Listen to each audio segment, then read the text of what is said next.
औज़ु बिल्लाहि मिनश शैतानिर रजीम बिस्मिल्लाहिर्रहमानिर रहीम। अस्सलाम वालेकुम डियर स्टूडेंट्स, कैसे हैं आप? अल्हम्दुलिल्लाह मैं ठीक ठाक हूँ।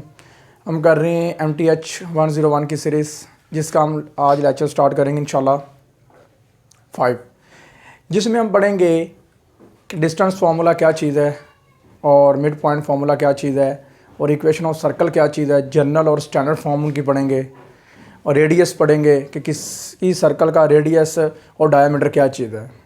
अगर आप हमारे चैनल पर न्यू ना, सबसे पहले हमारे चैनल को सब्सक्राइब कर लें, क्योंकि आपको पूरी सीरीज़ मिलने वाली है ये वाली, ठीक है।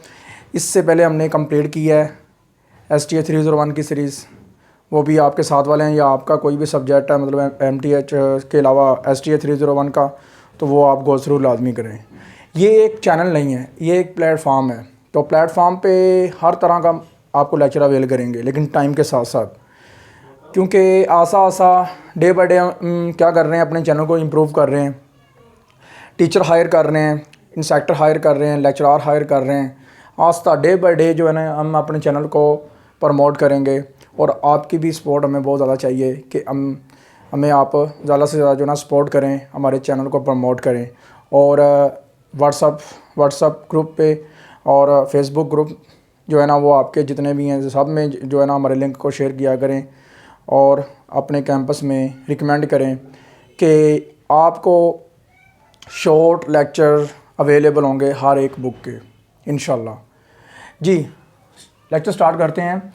डिस्टेंस फार्मूला लेट ए एक पॉइंट है, उसके वर्टिसेस हैं x1, y1 एंड b दूसरा पॉइंट है, उसके वर्टिसेस हैं x2, y2 be the 2 points. Then distance निकालना है a से b, तो इसका नाम आप d कह दो। ये डिस्टेंस ना, d फॉर डिस्टेंस। एक पॉइंट से दूसरे पॉइंट तक आपने डिस्टेंस निकालने जाना है, तो उसका फॉर्मूला क्या होगा? a से b डिस्टेंस ऑलवेज पॉजिटिव। ये ऑब्जेक्टिव आ चुकी है, ये क्विज़ में आ चुका है कि डिस्टेंस ऑलवेज डैश क्या होता है? Positive. d is equal to x2 minus x1 whole का square plus y2 minus y1 whole का स्केयर। ये आप आगे पीछे भी करके लिख सकते हैं, डजेंट मैटर। ये क्लास 9th में चैप्टर नंबर 8 में पढ़ के हैं, ये साइंस ग्रुप के मैथ की मैं बात कर रहा हूँ, ठीक है। उधर से ये फॉर्मूला हमने सबसे पहले उधर से पढ़ा है। उसके बाद है एग्जाम्पल है आपके पास कि -2 और 3 और 1 और 7 के बिटवीन आप ना ये वर्सेस दिए गए हैं, तो आप क्या करो, इनके दरमियान डिस्टेंस फाइंड आउट करो। ये x1 होगा, ये y1, ये x2, ये y2। We know that formula लगा देंगे, वही फार्मूला ये वाला मैं नीचे लिख दूंगा। पुटिंग वैल्यूज़ करोगे, देखो ये मैंने नाम उसके पहले सेट करके रख दिए हैं। ये आपने पुटिंग वैल्यूज़ करनी है। यहाँ पे आएगा x2 की वैल्यू 1 है, माइनस x1 की वैल्यू होल का स्केयर आ जाएगा, प्लस y2 की वैल्यू माइनस y2 की वैल्यू कौन सी है? 7 माइनस y1 की वैल्यू, तो माइनस प्लस हो जाएगा ये, तो ये आएगा 3 का स्केयर, ये आएगा 7 माइनस 3 4 का स्केयर, ये आएगा 25 का एक स्पेसिफिक स्केयर रूट होता है। कैलकुलेटर पे आप 25 का स्केयर रूट ले सकते हो, वो आएगा 5। You understand. उसके बाद आगे वाली एग्जांपल है आपके पास,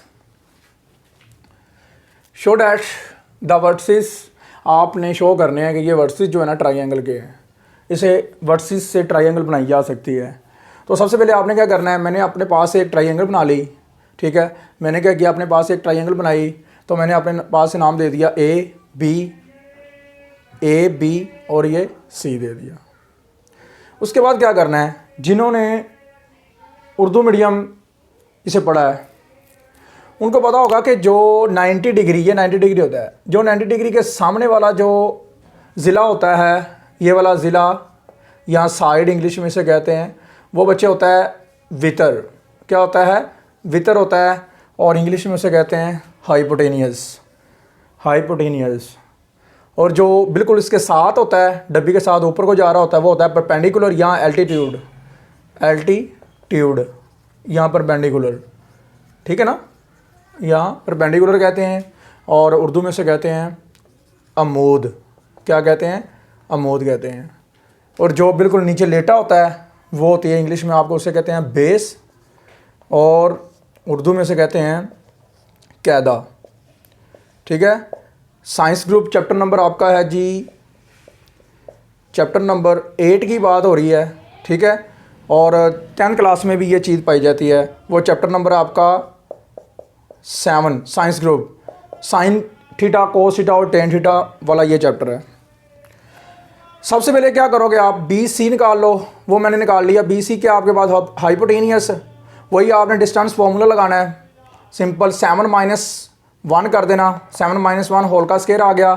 फिर 5 - 3 -1 प्लस हो जाएगा, 3 होल का स्क्वायर कितना आएगा 8 का स्क्वायर, ये 6 का स्क्वायर 36, तो ये कितना बनेगा 100 का स्क्वायर रूट लोगे तो वो आएगा 10।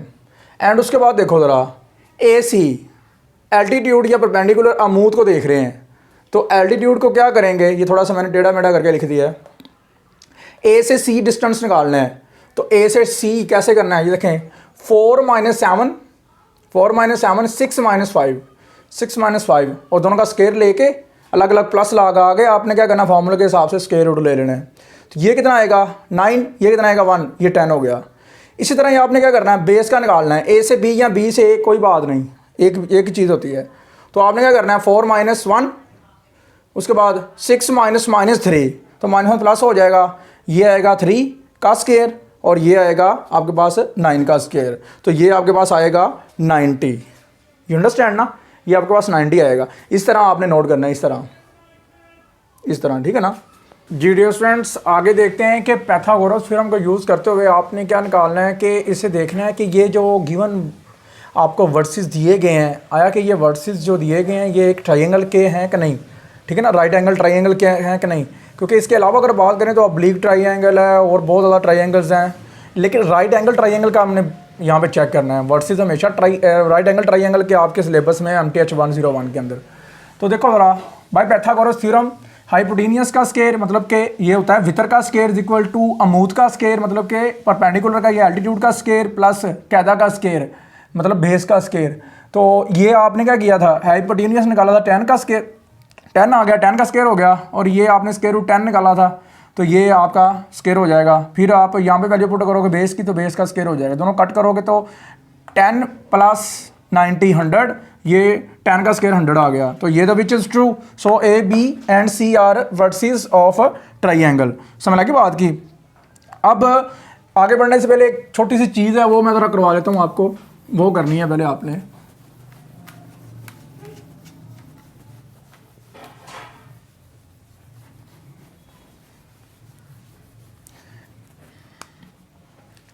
जी डियर स्टूडेंट्स, एक मैं ना सर्कल ड्रा करता हूँ, ठीक है ना, ये मैंने सर्कल ड्रा किया, ठीक है, और यहाँ से लेकर यहाँ तक बिल्कुल सेंटर से फासला जो आपका एक एंड पॉइंट से लेकर ना, एक एंड पॉइंट से लेकर दूसरे एंड पॉइंट तक, ये होता है आपका सेंटर।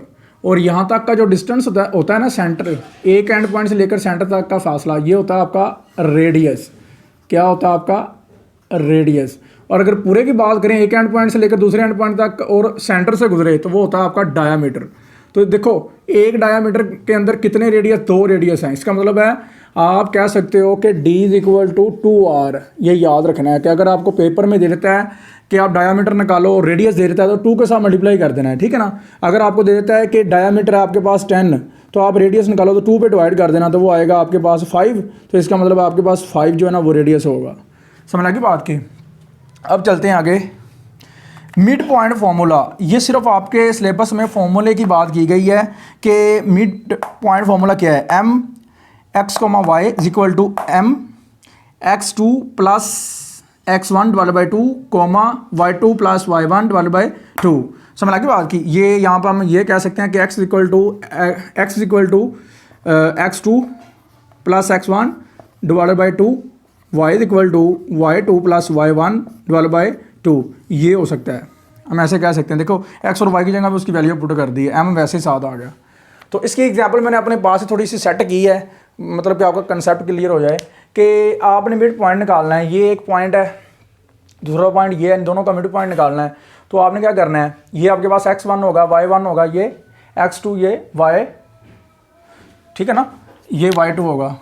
अब देखो करना क्या है, इसमें वैल्यू सारी पुट कर दो, सारी की सारी वैल्यू इसमें पुट करोगे ना तो देखो x2 की वैल्यू ये है, y1 की सॉरी x1 की ये है, फिर y1 की ये है और y2 की ये है। तो सारी वैल्यूज़ इधर पुट कर देंगे। हाँ जी 40 + 10 डिवाइडेड बाई 2, 10 + 20 डिवाइडेड बाई 2, तो डिवाइड करने के बाद ये इसका आंसर आ जाएगा। यू अंडरस्टैंड ना। तो ये मिड पॉइंट के लिए एग्जांपल मैंने अपने पास से सेट की थी। ये equation of circle, equation of circle क्या होगी, x - x नोट का square plus y - y naught का square is equal to r radius का square, where x naught y naught be the centre and r is a radius. इसके ऊपर example है, आपको समझ लग जाएगा, क्लियर हो जाएगा ये जी। रेडियस उसने 4 दिया है और सेंटर उसने दिया -5 और 3। We know that x - x naught का square plus y - y naught का square is equal to r का स्क्वायर। तो वैल्यू पुट करो, x नोट क्या होगा पहली वैल्यू, y नोट क्या होगा दूसरी वैल्यू, दोनों वैल्यू पुट करोगे। देखो x - x नोट का, ठीक है ना, डिफरेंस आ रहा है, माइनस में पड़ा हुआ है तो ये माइनस में आ गया, माइनस में प्लस हो जाएगा। फिर इसी तरह ही क्या होगा, y - 3 आ जाएगा होल का स्क्वायर। स्क्वायर ओपन करेंगे, a का स्क्वायर प्लस b का square plus 2ab plus a का स्क्वायर प्लस b का स्क्वायर माइनस, यहाँ पे माइनस है, -2ab इज इक्वल टू 4 का स्क्वायर कितना आएगा 16। तो करना क्या है, देखो 5 का स्क्वायर 25, 2 5 10 x, फिर 3 का square 9, 2 3 6, y is equal to 16। तो करना क्या है, स्क्वायर वाले दोनों मिला देने आपने। ये आप ना इक्वेशन ऑफ सर्कल निकाल रहे हो, ठीक है ना। तो स्क्वायर वाले दोनों मिला देने हैं, तो ये स्क्वायर वाले दोनों मिल गए। फिर आपने तरतीब के साथ x वाला लिख देना है, फिर उसके बाद तरतीब के साथ आपने y वाला लिख देना है ये। फिर आपने कांस्टेंट पकड़ने हैं ये वाले और ये, इन तीनों को इकट्ठा कर देना। ये उधर आकर आपका क्या हो जाएगा माइनस, और इन दोनों को इकट्ठा करेंगे तो ये होगा 25 + 9 और माइनस का 16। ये तीनों को माइनस करोगे 18 आ जाएगा, which is equation of circle. जी डियर स्टूडेंट्स, आगे एग्जाम्पल करते हैं।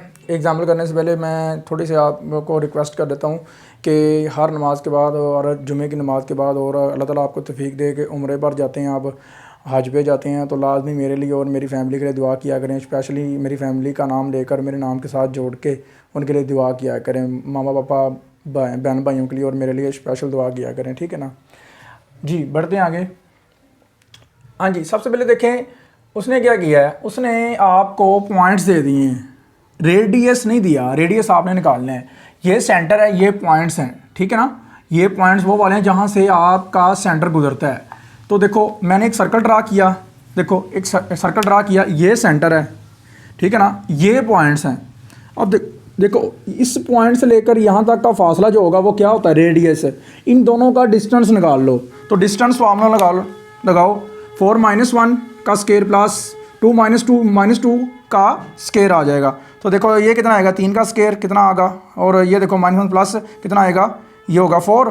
तो ये हो गया आपके पास 9 + 16 कितना हो गया 25, और ये 5 उसका स्क्वायर रूट आ गया। देन आगे क्या करना है, we know that equation of circle लगानी है आपने, x - x नोट का square plus y - y naught का स्क्वायर इक्वल टू r का स्क्वायर। सेंटर आपके पास क्या दिया गया 1 और -2, वो लगा देना। And radius r equal to आपने 5 निकाला है खुद, तो वो लगा देना है। हाँ जी, x - x नोट है, ये देखो सेंटर ये दिया गया ना, ये x नोट है, ये y नोट है, दोनों की वैल्यू लगा देनी, माइनस प्लस हो जाएगा, ये आ गया। ये आपने स्क्वायर ओपन करके, इससे प्रीवियस मैंने एग्जांपल जो करवाई है उस तरह स्क्वायर ओपन करके इसे आपने इधर लेकर आना है, इक्वल टू 0 करके आपने सॉल्व करना है, इसकी स्टैंडर्ड फॉर्म बनानी है।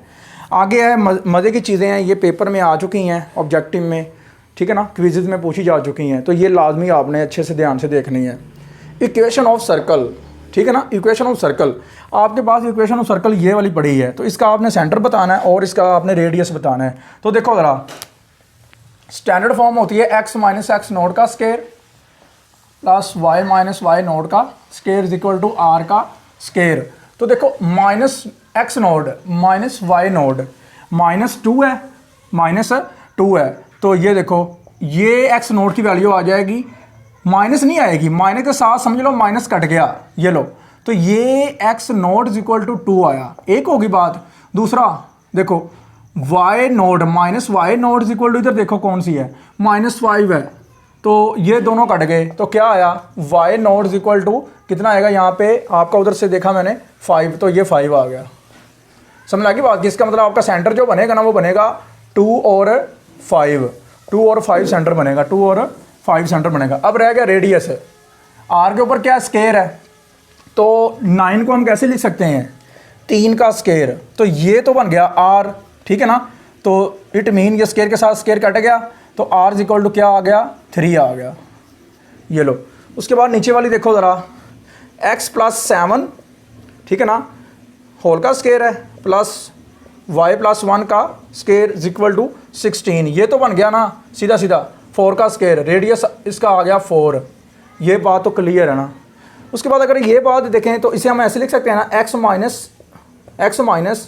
माइनस 7 का स्केयर, ठीक है ना, समझ लगी बात की, होल का स्केयर कर लेंगे, प्लस y माइनस 1 का स्केयर। तो इट मीन कि देखो ये आपका क्या बन जाएगा, अब ये आपका सेंटर बनेगा। सेंटर क्या बनेगा आपका, -7 और -1, ये आपका सेंटर बन जाएगा। समझ लगी बात की। इसे आपने माइनस फॉर्म में लिख के फिर आगे चलना करना है। आगे लिखा हुआ है x square plus y square is equal to 25।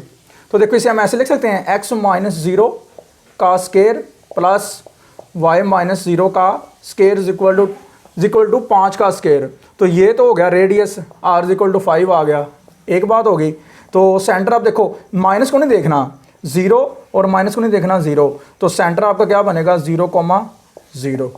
उसके बाद नीचे फिर एक और एग्जांपल है, उसके बाद एक और एग्जांपल है, वो बाद में मैं बताऊंगा। वो नीचे वाली सबसे नीचे वाली एग्जांपल उसका क्या है, x, ठीक है, x स्केयर नहीं आता यहाँ पे, x - 4 का स्केयर, x - 4 का स्केयर प्लस y का स्केयर इज इक्वल टू कितना लिखा हुआ है, 5। तो देखो 5 को मैं स्केयर और स्केयर रूट की फॉर्म में लिख सकता हूँ ना, ऐसे स्केयर रूट भी ले लिया और स्केयर भी ले लिया, तो ये कटेंगे फिर दोबारा 5 दे देगा। इसका रेडियस क्या होगा, स्केयर रूट 5। समझ लगी बात कि स्केयर रूट 5 होगा इसका रेडियस। अब बात रहेगी हमारी सेंटर की, तो सेंटर इसका देख लेते हैं, सेंटर कैसे हम एडजस्ट करेंगे। देखो x - 4 है, माइनस को नहीं देखना, 4 आ गया आपका एक। दूसरे में y स्केयर है, तो इसे हम कैसे लिख सकते हैं, हम लिख सकते हैं 0 y - 0 का स्केयर, तो 0 क्या आ गया, 0 इसके साथ एडजस्ट हो गया, 4,0 इसका सेंटर आ गया, ठीक है। रेडियस आपको पता चल गया। अब जो लास्ट है ना नीचे एग्जांपल है, x का स्केयर प्लस y का स्केयर इज इक्वल टू 1, ये जो है ना यूनिट सर्कल इसे बोलते हैं। क्या कहते हैं इसे, यूनिट सर्कल बोलते हैं, इसे कहते हैं यूनिट सर्कल। ये सेंटर जो है ना हेड ओरिजिन होता है, सेंट्रोइड इसे भी कहते हैं, सेंट्रोइड मतलब इसका जो ओरिजिन होगा वो सेंट्रोइड होगा, और इसका जो रेडियस होगा वो हमेशा 1 होगा। इसे कहते हैं यूनिट सर्कल। क्या कहते हैं, यूनिट सर्कल। देखें इसे हम ऐसे लिख सकते हैं ना, 1 का स्केयर, तो देखो ये सेंटर हो गया 0,0, तो ये तो ओरिजिन पे चला गया ना, और इसका रेडियस क्या आ गया आपके पास, 1 आ गया, तो इसे हम कहते हैं यूनिट सर्कल। जी डियर स्टूडेंट्स, आगे जो एग्जांपल है आपके पास, ये एग्जांपल के 2 पार्ट हैं, ए और बी, ठीक है ना। ए पार्ट आपने खुद करना है, बी पार्ट मैं करने लगा हूँ, तो देख लेते हैं। बी पार्ट थोड़ा टफ है, ए पार्ट इजी है, ठीक है ना। तो मेथड यही होगा, आपने ज़रा ध्यान से देखना है, मैं बोलता जाऊँगा साथ साथ कहता जाऊँगा कि आपने वहाँ से क्या क्या करना है। फाइंड सेंटर एंड रेडियस, तो बी पार्ट है, ये देखो ज़रा, बी पार्ट का मैं करने लगा हूँ सोल्यूशन। तो सबसे पहले आपने देखना है कि एक्स स्केयर आपका, इसका कोई कोफिशिएंट नहीं होना चाहिए इसके साथ। अगर कोई कोफिशिएंट दिखाई दे रहा है तो आपको डिवाइड करना पड़ेगा पूरी इक्वेशन को डिवाइड करना पड़ेगा, सिर्फ एक्स वाली को 2 पे, यही याद रखना है, 2 पे डिवाइड करना पड़ेगा, क्योंकि इसके साथ कोफिशिएंट है। लेकिन यहाँ पे भी 2 है, तो मजबूरन इसको भी 2 पे करना पड़ेगा, तो दूसरी साइड पे 2 करना ही करना है, ठीक है ना। Divide by 2 on both side, हाँ जी, ये जो 81 है उठा के दूसरी साइड पे ले जाना है, 2 पे डिवाइड करना है। सारा कट करने के बाद क्या आएगा, एक्स स्केयर, ये आएगा 12, और ये वैसे ही y square is equal to 81/2 आ जाएगा। अब क्या करना है, मैट्रिक में चैप्टर नंबर आपने 1 पढ़ा हुआ है, कंप्लीटिंग स्केयर, तकमीले मुरब्बा। कंप्लीटिंग स्केयर मतलब तकमीले मुरब्बा। तो आपने इतने पोर्शन का स्केयर कंप्लीट कर लेना है। क्या कर देना है, स्केयर कंप्लीट करना है। आपने जो करना है ना, वो आपको मैंने जो दी हुई है उसका भी अपने ध्यान से कंप्लीटिंग स्केयर करके करना है। तो इसका कंप्लीटिंग स्केयर कैसे करते हैं, ये जो एक्स के साथ होता है उसे आपने 2 पे डिवाइड करना है। 2 पे डिवाइड करने के बाद क्या आंसर आएगा, 6 का स्केयर लेके आपने ऑन बोथ साइड प्लस कर देना है। इधर भी आपने प्लस कर देना है, इसमें एक्स स्केयर में आपने प्लस कर देना है, और इस साइड पे भी प्लस कर देना है, और ये वैसे का वैसे आ जाएगा, और ये भी वैसे आ गया, और ये भी वैसे ही आ गया, 7 + 6 का स्केयर आ गया। तो आगे क्या होगा, ए का स्केयर मतलब एक्स का स्केयर प्लस जी 6 का स्केयर मतलब बी का square plus 2ab plus y का स्केयर एज इट इज, ये भी एज इट इज, और 6 का स्केयर 36 आ गया।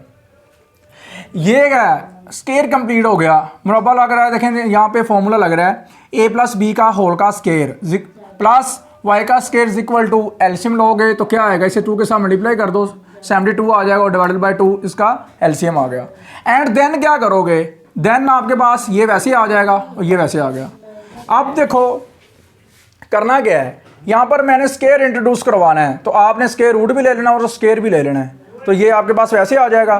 फिर देखो y माइनस 0 का स्केयर कर देना, ये वैसे का वैसे आता जाएगा। इसे आपने स्टैंडर्ड फॉर्म बनानी है, x माइनस 6 का होल स्केयर कर देना और y माइनस 0 का स्केयर मैंने वैसे कर दिया। ये आपका रेडियस बनेगा 0 और 6, ये आपका सेंटर बनेगा। ये -6, 0 ये आपका रेडियस बनेगा और ये ये सेंटर बनेगा और ये रेडियस बनेगा। ठीक है ना, समझ आ गई बात की। उसके बाद आपने क्या करना है, degenerate cases of a circle. Degenerate करने हैं आपने केसेस किसके, सर्कल के। किसके, x माइनस एक्स नोड का square plus y minus y naught का square is equal to k. तो इसके 3 केस हैं, बड़े ज़बरदस्त बड़े मज़े के जो है ना केस हैं, वो आपने ध्यान से करने हैं। केस नंबर 1 है कि अगर k ग्रेटर दैन 0 होता है तो वो तो आपका जितने भी आपने रेडियस ड्रा किए हैं, जितना भी आपने पढ़ा है, वो सारा आपका 0 से बड़े थे रेडियस, सारे 0 से बड़े रेडियस थे। तो इसका मतलब है कि आपने जितनी भी स्टडी कर ली है 0 से बड़े रेडियस के लिए स्टडी की है, मतलब जितना भी आपने पढ़ा है, पिछली क्लासेस में पढ़ा है या यहाँ से हमारे लेक्चर स्टार्ट से अब तक जो पढ़ा है, तो वो k ग्रेटर दैन 0 था, वो तो इसका मतलब हो गया कि आपका पॉजिटिव रेडियस था। तो द ग्राफ इज सर्कल, उसका सर्कल बनता है, उसका सेंटर होता है x naught y note and radius मतलब कि k ग्रेटर दैन 0 ना, अगर r ग्रेटर दैन 0 होता तो यहाँ पे रेडियस r आ जाना था, तो रेडियस k होगा। अब केस 2 में क्या होगा कि अगर रेडियस 0 हो जाता है तो देन याद रखना कोई सर्कल ड्रा नहीं होता, फिर कोई सर्कल ड्रा नहीं होता, लेकिन क्या ड्रा होता है वो भी बताऊंगा, बड़ा मजे का कंसेप्ट है ये वाला। k is equal to 0 the solution of the equation is x is equal to x naught and y is equal to y naught. देखो ये दोनों सेम हो जाएंगे, 0 का ये 0 हो जाएगा, सेम होंगे, सारी बात है। 2 माइनस 2 एग्जाम्पल दे रहा हूँ, 0 0 का स्केयर ये भी सेम हो गया, 3 माइनस 3 0 का स्केयर, तो ये सारा 0 हो गया इक्वल टू, ये भी 0 हो गया इक्वल टू 0 इक्वल टू 0। समझ लगी बात की, एक ही सोल्यूशन आएगा 0 इक्वल टू 0। तो देन आपके पास कौन सा ऐसा सर्कल है जिसका रेडियस 0 होता है, वो होता है डॉट। डॉट डॉट वाहद ऐसा सर्कल है, ऐसा आपके पास सर्कल है जिसका रेडियस 0 होता है, जिसका रेडियस क्या होता है, 0 होता है। यू अंडरस्टैंड ना, डॉट। उसके बाद केस 3 है कि अगर रेडियस लेस देन 0 आ जाता, होता ही नहीं, ऐसे हो ही नहीं सकता कि रेडियस आपका नेगेटिव हो, रेडियस कभी नेगेटिव होता ही नहीं है, डिस्टेंस ऑलवेज पॉजिटिव। वो तो देखो ना, डिस्टेंस होता है सेंटर से लेकर एक एज सर्कल के एक एज तक का फासला होता है, वो आपका क्या होता है, रेडियस होता है। तो ये तो नॉट पॉसिबल है ना, ये तो पॉसिबल ही नहीं है। तो equation is no solution and no graph, and no graph. समझ लगी बात की जी। आगे आपके पास एग्जाम्पल है उसी के ऊपर ही, डीजेनरेट ऑफ केसेस के ऊपर सर्कल के। x माइनस 1 होल का square plus y plus 4 whole का स्केयर इज इक्वल टू -9। तो देखो -9 आ गया, रेडियस तो कभी भी नेगेटिव नहीं होता, नो ग्राफ। ठीक है, x माइनस 1 होल का square plus y plus 4 whole का square is equal to 0।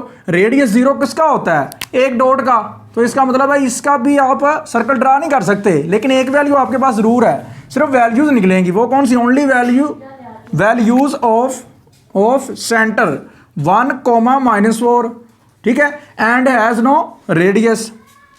Graph of y is equal to ax square plus bx plus c which is quadratic equation and also is called equation of a parabola, where equation of a parabola जी। Case 1 ऐसी के लिए कि a greater than 0 होता है, a greater than 0 होता है, मतलब कि यहां पर जो वैल्यू पड़ी होती है ना वो पॉजिटिव होती है, तो देन जो इक्वेशन ऑफ पैराबोला बनेगी ना, इक्वेशन ऑफ पैराबोला, वो हमारी पॉजिटिव के लिए आएगी। और उसका जो हम आगे जाके एग्जांपल जब करेंगे उसका क्लियर हो जाएगा कंसेप्ट। उसका जो खुला हुआ मुंह होगा ना, खुला हुआ मुंह, वो फर्स्ट क्वाड्रेंट के अंदर जाएगा, फर्स्ट क्वाड्रेंट के अंदर, और ऊपर को जाएगा, खुला हुआ मुंह ऊपर को होगा। ठीक है ना, फर्स्ट क्वाड्रेंट के अंदर उसका वर्टेक्स क्या होगा, x equal to -b/2a, vertex same रहेगा, वर्टेक्स सेम ही रहना है, ए ग्रेटर देन या लेस देन है, कोई मसला नहीं है। केस 2 के लिए क्या होगा, फर्स्ट क्वाड्रेंट के अंदर जाएगा लेकिन खुला हुआ मुंह जो है ना वो जाएगा आपका नीचे को, एक्स एक्सिस के नीचे को, ये ऊपर जाएगा वाई एक्सिस में। देखो ज़रा वाई एक्सिस के पैरेलल फर्स्ट क्वाड्रेंट के अंदर, यही फर्स्ट क्वाड्रेंट के अंदर ही होगा, लेकिन खुला हुआ मुंह जो होगा ना वो होगा फोर्थ क्वाड्रेंट के अंदर। ये देखो ये है क्वाड्रेंट 1, ये 2, ये 3, ये 4, तो फर्स्ट क्वाड्रेंट के अंदर ही आएगा लेकिन मुंह खुला हुआ जो ऊपर को जाएगा, ठीक है ना, parallel to Y axis.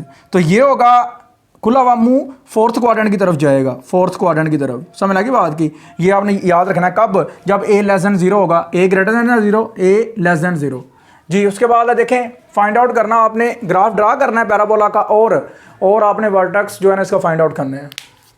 Y equal to x square minus 2x minus 1, इसका नाम आपने 1 दे देना है, ठीक है ना। अब देखो ए यहाँ पे इसका कोफिशिएंट 1 है तो वो तो पॉजिटिव है, तो इसका मतलब आपका जो ग्राफ बनेगा वो कुछ इस तरह का बनेगा, इस तरह का, ठीक है ना। तो consider A is equal to 1, coefficient जो इसका होता है 1 होगा, इसका कोफिशिएंट b होता है, b इज इक्वल टू -2, इसका c होता है कांस्टेंट c -2। तो वर्टेक्स निकालने x इक्वल टू -b/2 है, फॉर्मूला लगा दिया, b की वैल्यू लगा देनी है, सारे कट गया, माइनस प्लस हो गया, 1 आ गया, वर्टेक्स x इक्वल टू 1 आ गया, पुट इन 1 करोगे तो 1 में जहाँ जहाँ x है वहाँ पे आप 1 1 लगा दो, जहाँ पे x है तो क्या आ गया, यहाँ पे x लगाने के बाद -3 आ गया। सो वर्टेक्स क्या निकलेंगे, x, y is equal to 1, -3, ये आपके वर्टेक्स निकलेंगे जी। डियर स्टूडेंट्स, अब हम क्या करते हैं, टेबल ड्रा करते हैं उस एग्जांपल का जिसका हमने वर्टेक्स निकाला था 1 और -3, ठीक है ना। अब देखते हैं आपने क्या करना है, x के लिए अपने पास से वैल्यू चूज़ कर लेनी, मैंने क्या की है -1 0 1 2 3, ठीक है ना। तो जहाँ जहाँ पे आपको x दिखाई दे रहा है ना अपने पास ही ये चूज़ की है, वहाँ पे आप क्या कर दो, वहाँ पे आप ये -1 को लगा दो, -1 को लगाओगे ना, जब देखो -1 का स्क्वायर -2 इंटू x है तो -1 आ गया, -2, ये सारा सोल्व करोगे 1 आएगा। इसी तरह ये आपने 0 लगाना है तो सारा ये 0 हो जाएगा, -2 आ जाएगा, फिर आपने 1 लगाना है, -3 आएगा, फिर 2 लगाओगे, -2, फिर 3 लगाओगे, फिर 1, ठीक है। समझ लगी बात की ना। ये सारा करने के बाद ग्राफ है, ग्राफ देख लेते हैं। आपने क्या करना है, सारे x के नंबर देख लें कितने लगे हुए हैं। देखो सबसे पहले आपने प्लेन बनानी है, ठीक है ना, 2D आपने प्लेन बनानी है। यहाँ पे आपने x एक्सिस, ठीक है ना, ये x एक्सिस और ये y एक्सिस, ये x एक्सिस डैश और y एक्सिस डैश, नेगेटिव के लिए ये दोनों नेगेटिव के लिए, ये दोनों पॉजिटिव के लिए। तो करना क्या है, सबसे पहले देखें 0 1 2 3, 0 1 2 3 x एक्सिस पे, -1 नेगेटिव साइड पे नेगेटिव लगा दिया -1, और उसके बाद y के आंसर देखने हैं, 1 है, 1 सिर्फ y का एक ही है, ये लग गया ऊपर पॉजिटिव के लिए, नीचे आपको -2 -3, और ध्यान से करते जाना 1 1 रिपीट है, -2 भी रिपीट और -3 भी, -2 रिपीट और 1 1 रिपीट है, ठीक है ना। ओके हो गया, ये लगा लेना है। अब वर्टेक्स देखना है, कहाँ से आपने टर्न मारना है इसका। तो वर्टेक्स देखो 1 और -3 पे है, 1 है, यहाँ पे आओ ऐसे करके 1 इसके नीचे आते जाओ, कहाँ पे है 3 पे, देखो y का -3 है और पॉजिटिव x के लिए, तो टर्न मार लो ये वाला, ऐसे ये टर्न मार जाएगा, ठीक है ना, ये टर्न मार देना। इस तरह आपने ये जो है ना दूसरा पार्ट भी आपने कर लेना है, ठीक है ना, समझ लगी बात की। उसके बाद आपके पास एग्जांपल है VIP है, x square -2x -2 greater than 0, तो इसको आपने सॉल्व करना है। इनइक्वालिटी को पहले एसोसिएट करना पड़ेगा, द एसोसिएटेड इक्वेशन इज, आपने इनइक्वालिटी का साइन खत्म करके इक्वल लगा देना है, फिर आपने फैक्टराइजेशन करनी है जिसे हम कहते हैं तजज़ी करनी है, तो वो नहीं हो रही। तो कंसिडर आप a इक्वल टू 1 कर लो, b इक्वल टू, ये देखो a इक्वल टू 1 मतलब इसका कोफिशिएंट 1, b इक्वल टू -2 और ये c इक्वल टू -2 आ गया। वी नो डैट फार्मूला वही क्वाड्रेटिक फार्मूला, दो दर्जी मसावात का फार्मूला, x equal to -b plus minus square root b square -4ac divided by 2a। Putting values कर लेना, b की जगह पे वैल्यू लगाओ, a की जगह पे वैल्यू लगाओ और c की जगह पे वैल्यू लगाओ। तो सारी वैल्यू जब लगाने के बाद देखो ज़रा, b की वैल्यू यहाँ पे लगाओगे, b का square -4ac divided by 2a, ठीक है ना। तो क्या होगा 2 plus minus square root 12 divided by 2 आ गया। समझ लगी बात की। उसके बाद हम इधर चलते हैं, 12 की आपने फैक्टराइजेशन करनी है, तजदी करनी है, तोड़ के लिखना है, 2 2 4 4 3 12, ठीक है ना। तो जो डबल हो गया वो सिंगल की सूरत में बाहर आ जाएगा, बाकी स्क्वायर रूट 3 अंदर ही रह जाएगा। 2 कॉमन आ रहा है, 2 कॉमन निकाल के आपने काट देना है। तो 1 प्लस माइनस स्क्वायर रूट 3 आ गया। एक दफ़ा आप इसे कर लो माइनस, एक दफ़ा इसे कर लो प्लस। फिर आप रियल लाइन पे इसे शो कर दो। रियल लाइन पे कैसे शो करना है, माइनस इन्फिनिटी से प्लस इन्फिनिटी रियल लाइन होती है। नेगेटिव नंबर इसका पहले आ जाएगा नेगेटिव नंबर के साथ, ये पॉजिटिव है पॉजिटिव के साथ आ गया, ये एडजस्ट कर दिया। फिर आपने क्या करना है, आपके नोट्सों पे पीडीएफ पे उसने छोटी ब्रैकेट लगाई है, ये मैंने लगाई थी क्लोज ब्रैकेट बाहर का मुंह करके, ये आप छोटी ब्रैकेट लगा दो। इसका मतलब होता है ये शामिल नहीं है, ये शामिल दोनों नहीं है, ये दोनों शामिल हैं। क्लोज ब्रैकेट लगा देनी अंदर को करके, दरम्यान में यूनियन लगाना है, फिर आपने क्लोज ब्रैकेट लगानी है, फिर आपने ये ओपन ब्रैकेट लगा देनी है। दोबारा फिर मैं रिपीट कर देता हूँ, ये आपने क्या करना है, बाहर को मुंह करके कर दें, इसका मतलब होता है ये शामिल नहीं है, ये आ गया। फिर इसके बाद ये है तो ये शामिल होता है, इसका मतलब होता है क्लोज ब्रैकेट। तो इसका मतलब ये शामिल है, ये भी क्लोज ब्रैकेट आ गई, और ये शामिल नहीं है तो इसका भी ओपन ब्रैकेट। यहाँ तो ये लगा लो, ठीक है, मैं फिर काट रहा हूँ, ये देखो यहाँ फिर दूसरा क्या कर लो कि क्लोज ब्रैकेट बाहर का मुंह करके लगा दो, यहाँ ओपन ब्रैकेट लगा दो छोटी, ठीक है ना, समझ लगी बात की। ये आपका हो गया जी। डियर स्टूडेंट्स, आपके पास एग्जांपल है, अब बड़ी टेक्निकल सी एग्जांपल है तो सिंपल सी है, टेंशन नोट। आपके पास उसने एक फंक्शन दिया है s is equal to 24.5t minus 4.9 t square जी, इसका नाम आप 1 कह देना। उसके बाद आपने क्या करना है, तरतीब के साथ लिख देना, तरतीब दे देनी है, ये पहले लिख देना है और ये बाद में लिखना है। देन आपने क्या करना है, कंसिडर करना है कि ये जो कोफिशिएंट है ये a का है, ये b के लिए, और देन यहाँ पे c प्लस 0 है तो c इज इक्वल टू 0 हो गया। तो पहला पार्ट हम अगर बात करें ए पार्ट के लिए, तो 4t एक्सिस उसने क्या निकाले हैं, तो t एक्सिस कैसे निकालना आपने, देखें वही काम है जो आप वर्टेक्स निकालने में करते थे। t is equal to minus b over 2a, value put up करो, माइनस से माइनस कट गया तो आंसर आएगा डिवाइड करने के बाद 2.5 सेकंड। पुट इन 1 करो, 1 में पुट करोगे, जहाँ पे t दिखाई दे रहा है वहाँ पे आप सारे की जगह में क्या लगा दोगे, 2.5 लगा दोगे। सारा सोल्व करोगे, इसका आंसर आएगा 30.626 मीटर। डिस्टेंस है ना, ये डिस्टेंस है, ये किसके लिए, एक्स एक्सिस के लिए। एंड देन देखो ये मैं एक बता देता हूँ कि ये एक्स एक्सिस मतलब टी एक्सिस है, ये एस एक्सिस है। इस तरह वो एक पार्टिकल की बात कर रहा है, ये 90 डिग्री का एंगल है, ये ओरिजिन है, समझ लगी बात की। तो वो कह रहा है कि बी पार्ट में कह रहा है डिस्टेंस कितना कवर करेगी बॉल, एक बॉल है वो डिस्टेंस कितना कवर करेगी। देखो बॉल ऊपर से गिराई जा रही है, ऊपर से नीचे गिराई जा रही है, तो इसका मतलब क्या होगा कि डिस्टेंस आपका क्या होगा कि जो आपका एस का आंसर आया ना एक्स एक्सिस पे, वही आपका बॉल का डिस्टेंस कवर्ड होगा, तो वो आपका आएगा 13.626 मीटर। समझ लगी बात की ना, ओके। तो ये आपका जो है ना लेक्चर ख़त्म हो गया, लेक्चर नंबर 5 जो है ना फिनिश्ड। तो हमें सपोर्ट करें, ज़्यादा से ज़्यादा सपोर्ट करें, और व्हाट्सएप ग्रुप में और जो आपके फेसबुक ग्रुप हैं, इंस्टा हैं, कहीं भी सोशल मीडिया की, वहाँ पे हमारे लिंक को लाजमी ज़्यादा से ज़्यादा शेयर किया करें। और अपने कैंपस में हमारे जो लेक्चर्स हैं वो रिकमेंड करें सबको। STA 301 की सीरीज़ भी आपके लिए अवेलेबल है, और MTH 101 की भी है, 202 की भी आ जाएगी, 501 की भी आ जाएगी, और 405 की भी आएगी, और उसके अलावा जो है ना MTH 301 की भी आएगी, कैलकुलस 2 की भी। तो ये सब हम आपके लिए कर रहे हैं, प्लेटफॉर्म है, हमें आप सपोर्ट करें, ज़्यादा से ज़्यादा हमारी हौसला अफजाई करें, क्योंकि हम आपके लिए काम कर सकें। ये मैं अपने रूम में खड़ा होकर आपको लेक्चर देता हूँ। पहले मैंने एक स्पेसिफिक एकेडमी में जगह बनाई थी वहाँ पर लेक्चर देने के लिए, लेकिन वो एक तैयार होकर जाना, एक माइंड सेट करके जाना, पूरा दिन लग जाता था। अब जैसे भी मैं घर में फ्री होता हूँ, एक मतलब पकड़ता हूँ बोर्ड मारकर, वाइट बोर्ड पे खड़ा होकर आपके लिए लेक्चर ड्रा करना शुरू कर देता हूँ। तो कहने का मतलब ये है कि अब थोड़ी सी सहूलत है, अपने रूम में खड़ा होता हूँ, अपना रूम मैं आपको दिखाऊंगा कभी, ठीक है, विज़िट करवाऊंगा अपने रूम का, छोटा सा रूम है मेरा, तो उधर मैं खड़ा होकर आपके लिए सारा कुछ करता हूँ। पहले लेक्चर रिकॉर्ड किया जाता है, बाद में उसे एडिट करके उसमें मतलब कि सारा गांठ शांट करके फिर वो आपका मतलब कि आपके लिए प्रोवाइड किया जाता है, अपलोड किया जाता है। और अपलोड एक लेक्चर के पीछे तकरीबन जो है ना 6 घंटे की मेहनत होती है, एक लेक्चर के पीछे तकरीबन मतलब कि एक लेक्चर मैं रिकॉर्ड करता हूँ, मुझे 1 घंटा लग जाता है, ठीक है, 1 घंटा मुझे मस्ट हो जाता है, लग जाता है। पहले 2-3 घंटे लगते थे STA के, वो कोई बहुत टफ है STA, तो 1 घंटा 1.5 घंटा एक लेक्चर के ऊपर लग जाता है MTH 101 के, किसी भी लेक्चर के 1-1.5 घंटा एवरेज है। और उसके बाद जो एडिट करते हैं मेरे साथ वाले मुस्वा भाई हैं, मेरा शागिर्द है वो, जब वो करते हैं तो फिर उनको भी 3-3 4-4 घंटे लग जाते हैं अपलोड करने में, एडिट करने में, ये वो। तो कहने का मतलब ये है कि एक लेक्चर आपको जब प्रोवाइड किया जाता है ना, उसके पीछे बहुत ज़्यादा मेहनत होती है। तो बहुत ज़्यादा मेहनत का मतलब क्या है, बहुत ज़्यादा सपोर्ट करें, ठीक है, लाजमी सपोर्ट करें, क्योंकि आपकी सपोर्ट की बहुत ज़्यादा ज़रूरत है। अगर आप सपोर्ट नहीं करेंगे तो कौन करेगा।